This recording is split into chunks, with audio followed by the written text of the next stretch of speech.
जय महाराष्ट्र मित्रांनो, जय भीम, जय शिवराय. आज ॲडव्होकेट सचिन सरांचा वाढदिवस आहे. तर या वाढदिवसादिनी सचिन सरांनी आज जवळपास म्हणजे काही सांगण्यासारखी गोष्ट नाही आहे. भरपूर काही एक ठिकाणी आज त्यांनी योगदान दिलेलं आहे. आणि ॲडव्होकेट आपले पोडगळे साहेब ही आलेले आहेत.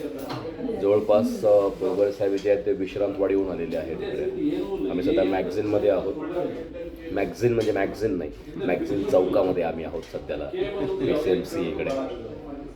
तर मित्रांनो, आज सरांच्या वाढदिवसाप्रसंगी आम्ही भेटलो आणि सरांना सर खरंच तुम्हाला भावी आयुष्यासाठी खूप खूप शुभेच्छा. थँक्यू, धन्यवाद सर. असंच तुम्ही आयुष्यामध्ये पुढे जावे अशी आमची सर्वांची इच्छा आहे. चला मित्रांनो, नक्कीच भेटू आपण दुसऱ्या कधीतरी कुठल्या तरी मॅटरमध्ये.